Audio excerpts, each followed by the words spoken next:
Well, hello and welcome to the PMQ live update for today, which is Thursday, April 29th. We're getting to the end of the month here. Looking for those heydays of May. That's something that people say, right, Mike? Yeah, there you go. Well, I said it, so it is now. We're here today with Mike Rasmussen, accountant extraordinaire, who's going to be talking to us a little bit about I guess it's the Restaurant Revitalization Fund. There you go. And it's so much easier to read it than it is to say it, revitalization. But, if it's worth it, how you sign up, if you're qualified and all that jazz. Honestly, I'm here as much to learn as you guys because I don't know that much about it either. So without any further ado, Mike Rasmussen of hightechcpa.com, I want to let you go ahead and take the wheels here. All right. Thanks, Brian. Sorry I'm a little late. I'm actually meeting with some clients out here in Southern California. I am, and because the launch for this Restaurant Revitalization Fund offered by the SBA is actually launches tomorrow morning. So that's pretty darn timely. So the best thing to do is to go to sba.gov and type in the COVID-19 options of funding and to actually go straight to the Restaurant Revitalization Fund button. And then you can and that's where you're going to actually apply. So the program is this, and I'm reading right here the news release that basically came out. It's a $28.6 billion fund, and how it works and what we're doing right now is it is a grant, which is basically $28.6 billion set aside for restaurants in the industry, restaurants that have been in business since February 15th of 2020. And what you do is you compare your gross receipts from 2019 less your gross receipts of 2020, and those are defined in all of the rules, but just keep it at a high level. You take away any PPP loans or PPP second draw loans that you got, and you are able to then, that net amount is you're applying for this fund. And so once you get the monies, you have until March of 2023 to spend the monies on, basically you designate in the application of how you're going to spend the money. So I'll slow down. I'm actually, it's pretty exciting because everybody is right now launching and pulling their documents together. This is not a loan. It's a grant, if you will. It's a fund that when you have the monies, as long as you spend it the way you tell them you're going to spend it, that you do not have to repay it back. Unlike the Paycheck Protection Program, which has been out for a while, and basically 2 first and second draws for that one. That information was an actual initial loan, but then if you spent it the right way, you were forgiven. Now, in this situation, this fund, at least starting out at $28.6 billion, is going to be you will not have to pay it back. So many restaurateurs that I've talked about right now are already getting their documents together. The form is actually on the SBA.gov website. So if you go there to learn more about COVID-19 relief options, Brian, and you'll see that on the third tab to the right, scroll down, see right, it says, there you go, Restaurant Revitalization Fund. This is great. No offense, even Brian's finding it. You scroll down a little bit, and you're going to be able to see how it does. Just scroll down in the page there, and you're going to see, oh, no, go back there. You're going to see actually the sample application. There is a sample. Keep going down, if you will, please. So you've got sample application program right there. You just passed it. Scroll up a little bit. Keep going. Scroll up just a little bit. Who can apply? Get help with your applications, right? There you go, right there. Restaurant Real Fund sample application. When you open that up, it's about a 13-page document. It does say sample, but that's what it's going to look like on the site. When you click on that, you actually are going to get a downloadable PDF there to the right. And then what you do is you're going to be able to see it. What I would do, anybody listening to this, I would download that PDF and send it to you. If you're a restaurant, which is what this medium is, I would download that and send it to your CPA or accountant or bookkeeper or somebody that basically says, can you help me fill this out tomorrow? So what they're doing, what is opening tomorrow, is this application is actually available to type in tomorrow. They're not going to assess all of them until Monday. So Monday is when they actually open it up. So you're not out of time, but you need to go. If you're a restaurant that you were in business 19 and 20, and there's even other options that if you weren't in business for 19, all of 20, and there's option 2s and option 3s. I'm just talking specifically. But if you weren't, when you get down to the bottom page of that around, maybe 10, 11, 12, it's going to actually say, here's another option. What I'm speaking about, there you go. Those are the option 1. And if you weren't in business the whole period, there's a different calculation for you. Your CPA or accountant will know. Now, the other thing that's happening is that if you actually have certain softwares like point of sale software, I want to say like Toast and I think it's Square, but if you had certain softwares, you can actually import that data right into those fields. It's actually pretty nice. So if you're using Toast out there, or there's a couple others, you can read them in the application here, you can actually enter those gross receipts in that data. The easiest is just pull it off your accounting system. So in summary, what's happening tomorrow, there is a site that's announcing that is this Restaurant Revitalization Fund. You basically will go to where Brian just showed you at sba.gov, and on there will be an active online portal that allows you to enter your information. How you qualify is you're looking for gross receipts of your restaurant compared from 2019 to 2020. And then the formula goes, you take away any Paycheck Protection Program, draw 1 or draw 2, that net amount is your eligible funds to apply for the fund. So for example, if you had $500,000 in the net difference between gross receipts between 19 and 20, a dip, and then what you have is you have 100,000 in PPP loans of 100 and 100, you end up with $300,000. That's the fund that you're applying for to use specifically how they're going to guide you. And again, this fund is not a loan. It's actually a grant. It's basically non-taxable, and any of the amounts you spend the monies on, you don't have to pay back. So that is, in a nutshell, the Restaurant Revitalization Fund that everyone's talking about. You will have the weekend, and the only other thing that I want to talk to you about is because the fund is focusing on 3 areas. And the 3 areas that they're focusing on are woman-owned businesses, veterans, and I'm trying to look for the other one, but woman-owned businesses and veterans, and a very specific a challenge category, which is basically financial challenge. There's a definition for that. So those are the 3 they're looking for. And when it opens up on Monday, there's going to be a preference. So I'll give you an example. I have a client in Phoenix, Arizona that has a $3 million restaurant per year, and it has lost at least $1.5 million. So we qualify. It's woman owned. So tomorrow, as soon as this opens up, we're entering all the data, ending in that we're woman owned, and we're making sure some key things that we're self-certifying, which is a check the box on the application and says that you were impacted and you were woman owned.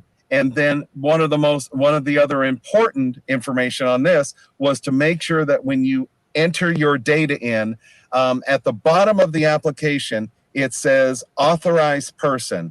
And you want to make sure that authorized person has an email and communication and literally watches correspondence from the SBA literally daily. So once you submit, you can watch your email, watch junk mail, watch spam to make sure that you're watching out for any communication from the SBA, because they're anticipating not only is this fund will probably be depleted pretty quickly, but more than likely it will be replenished. That means that don't lose hope that you're not, just because you're not woman-owned or veteran or financially challenged, which is what they're talking about right there.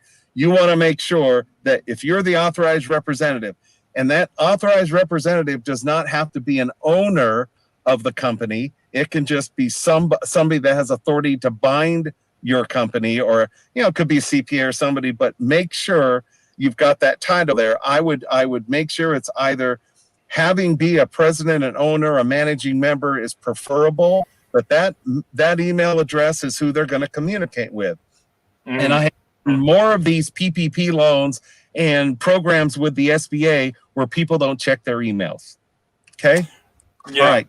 Well, you got to stay on top of that, and like you said, make sure that you're checking it every single time. It's almost like you have somebody who has power of attorney to kind of make decisions for your business. Have them sign this and make sure that they're Johnny on the spot, refreshing. That's just sitting by their email, hitting refresh. Check it in at least every day. Yeah. Well, it sounds like they're looking for, I don't want to say the specific businesses. I know I've been seeing a lot of commercials lately where they're talking about gig related jobs. Even people who are doing DoorDash, they can sign up and get 20,000. Right. If they're allowing this, we don't want the people out there who don't deserve the money, who are just sitting in their car part time in it. I want to make sure that our independents get this before them. Right. That's not to say that they don't. Right. They don't deserve it, but I'm lucky enough to still have had a job through this whole thing. So I'm kind of in a glass house. I can't throw a lot of stones, but yeah, we definitely want all of our people out there to get it before people who do not deserve it. So, yeah, it is a very lengthy form, but I think the last 4 or 5 pages is just that legalese that you got to go through. Is there any other just like 1 or 2 points that you want to make sure that people focus on this? Because you said this is getting released tomorrow, right? And it actually is in the May issue of the PMQ Pizza Magazine. Mike wrote us up a nice little section on here. I believe it starts at page 18. Yeah. How to take full advantage. Well, there you go. Restaurant Revitalization Fund. That pretty man right there. So, Brian, when I wrote that, the new rules, the sample app, and everything were not in. So what I'm telling you right now, I mean, we've been waiting for this. So I do want to encourage you. You said you brought up the independent. Don't think this is really geared towards. You can have multi-locations up to 20, but don't think that if you look at your gross receipts, just do it yourself. Just because you may be doing, and I'm not, don't think you're too small. If you had 250,000 of gross receipts and you had a couple PPP loans and you have a net of, 50,000, that's 50,000. I mean, it's a game changer for the independents. It really is. And don't give up if you're not one of those classifications, the veteran or the woman owned or the financially challenged. And they have a big description in the application for that. That's all I can say is don't give up. Yeah. Well, and that's what I was saying, and it's not to say that those groups don't need extra help as well, but I would hate that they just want to focus on that just for optics sake. It's like, well, we're helping this group versus other groups that actually still need it. So, and looking through this, I would say, you want to get this and like you said, kind of go through it, see if you understand it. There are a lot of, they have a section 2 for applicants that are a brew pub, tasting room, tap room, winery. It's pretty well broken down here. So make sure you understand it. And if you don't, talk to somebody who does, I guess. Yep. And you do have to supply at some point. You're going to have to upload information. You see, like their bank statements, externally prepared financial statements. You are going to have to do a little homework right there. You can see it right up. So don't think you can just go on and fill it out like they've done some other ones. You're going to have to upload some information. So right now, I have some clients, and I know our office on a few restaurants. We're actually putting together 12 months bank statements, 12 months of profit and loss, and we're actually doing a summary gross receipts from those. So we're attempting to make it really easy for when we submit our application. There's going to be some real person on the backside at the SBA that's going to look at this, and we're trying to make it easy for them. It's always been my experience, the more documentation you can give them, the easier. So I would say get 12 months of your monthly financials that shows the revenue. I would get 12 months of your bank statements, and then I would take the gross receipts from both of those in a nice little Excel summary sheet, and have that uploaded as well, and label it in capital letters, summary gross receipts 2019 to 2020. And I make it easy for them. Spoon feed. It's always well, works. and it works for me, man, because there are certain things that I am not afraid to admit are out of my wheelhouse. I do not understand. I'd rather somebody just tell me what it is and or tell me what to do, and I'll just do it. But then again, it has to be a trusted relationship like I have with you. You know, if you told me to sign on the dotted line, I'd probably just do it and say, go on with my day. Now, one of the big things is that you said is like, just don't feel discouraged. Do it anyway. You know, don't think that if you don't fit in the wheelhouse of, you know, the demographic that they're trying to help, it shouldn't even be that. Is there anything else that you, besides just kind of doing the homework, looking back at the numbers and then having somebody who understands it if you don't? What is the next biggest tip that you want to give these guys? And then they can also reach out to you. I had put this down there. If you want any more information, you can reach out to Michael Rasmussen at mike@hightechcpa.com. It's the same. The website is also hightechcpa.com. Very clean, very crisp. I was, going through it today. I thought I was already a member, but I might have to log in again or join. But they offer a lot of services there, but Mike's going to be the guy. He'll lead you straight. So aside from them going to that website, what's one bit of free information you can give them right here to let them go? I probably end on this every time we talk is don't wait for your accountant or CPA to think. If you think they're handling it for you, just don't assume it, because there's only so many windows when we do these, and you'll find out. Just go to the site, download the PDF, just like Brian did. Takes a minute and email it to your CPA. There shouldn't be one person, one restaurant owner here that hasn't. And if your response back immediately by this afternoon from your accountant or CPA is like, got it handled, at least great. So it took you 1-2 minutes out of your day to get a little educated and just increase that communication. And when you send the email, go, let me know if there's anything I can do to help you at least get this on the radar. Does that make sense? Don't wait. Just don't. Yeah. Well, start the process. However slow it may go, just start it. That's step one. So I know I love that. And I'm sorry, man, I'm gonna butcher your name, but Pericles Anastasakis. We have some Greek guys on our U.S. Pizza team. Pericles. He wants to know, are there any tips on the ERTC? Now, we did talk about that. Now, that was like at the beginning of the month. I guess, ERTC, Employee Retention Tax Credit, right? Did I remember that? That's right. Oh, yeah. Are there any tips on that? I guess he missed that one. I was getting ready to actually post it up again. But any tips on that? Anything changed, or is it too late? Is it already passed? It is. Okay, I'll do a quick summary. First of all, watch that we did the last time. No doubt. I mean, we went through of exactly what to do on that. But bottom line, if you're a restaurant and you were in business March 13th of 2020, if you're a restaurant and you had employees that you were paying in 2020, what you're able to do is select wages that you aren't using for PPP purposes. And so if you got a Paycheck Protection Program advance loan, you need to pick the date period that you're using to get forgiveness. Once you've identified that, you can then go back if you were impacted by COVID-19, which means the government, either nationally, federally, county-wise, state-wise, you were impacted. So for restaurants, most states had a period. Like in Mississippi, it was really locked down till about June 7th, which is what it was. So really, March 15th to June 7th, that's a period that you can go back and amend your first and second quarter tax returns.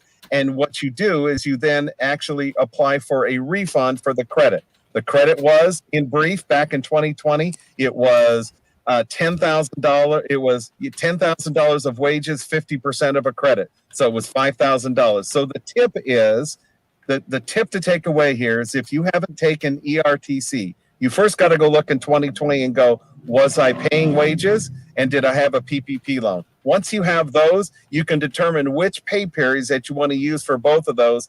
And once you identify the ERTC period, which is the most beneficial to you, of the periods you paid wages, and you get those credit back, which is when you were shut down or the state was limiting your operations. You then use the other periods to go get your forgiveness for the PPP. That's in the video. For 2021, I know what Pericles might be looking for. In 2021, you should have already contacted your payroll provider from January 1 forward. That credit now is 70%. It's not 50% of your eligible wages.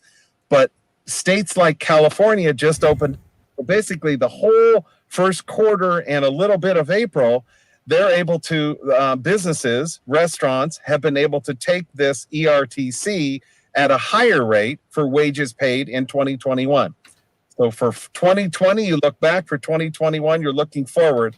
But most states are opening up now. If you're still impacted, you're probably not subject to the by the ERTC. Like, oh my gosh, Mississippi's completely open now, but states like California are just coming out of Chicago and stuff like that. So, was that a help?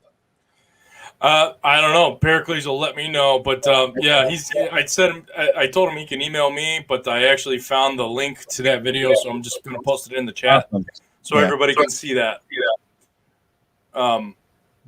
Yeah, but I mean, I also let him know that if there are any other questions like this, that maybe because you speak about it, what it is. People like me who have to listen to it, eventually my eyes go crossed. I know. So, but I also let them know that they can reach out to you at Mike at hightechcpa.com. If they want any of this, also they can visit www.hightechcpa.com and definitely sign up for the page, but also see what you guys have to offer. But that's what I love about these things is these are kind of timely things. Like you said, you're still getting more information up until the last minute till we broadcast. So. And I know Lenny Rago of the U.S. Speech Team speaks volumes about you. He's I can't shut him up enough. I'm like, yeah, I know Mike's a great guy. Just stop talking. No, I'm kidding. You've helped him out a lot, and that's that just goes to show that you are about the industry. You want these people to succeed. So, at that point, I mean, just one positive affirmation, and we'll say goodbye.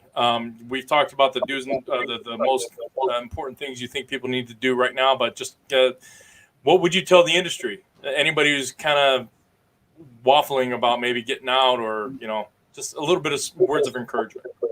Well, the words of encouragement is that we're all coming back and really look back what has worked. And you originally got in this business either currently or I don't know how many years ago, and you had a vision and a passion. Just don't let that go, but be humble enough to look back and say what worked in the last year. And when you look back and go, wow, this part, how I did a different mix of my business, and the numbers don't lie. So when you go back to 12 months and you're looking for these loans or funds or grants or ERTC, with the same top of mind, look at how you did. Look at what changed, not only around your area, but just in the industry.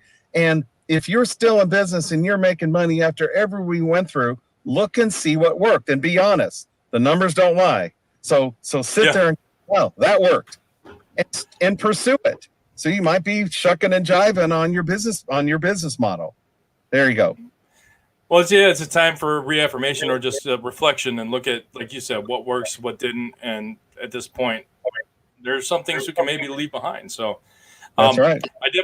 I want to thank you for your time, Mike. I do appreciate it. As this is a timely venture. So I hope everybody reaches out to Mike at hightechcpa.com. That's his email. And then you can just go visit hightechcpa.com for the website and get all the information you need to know that, to keep your business running.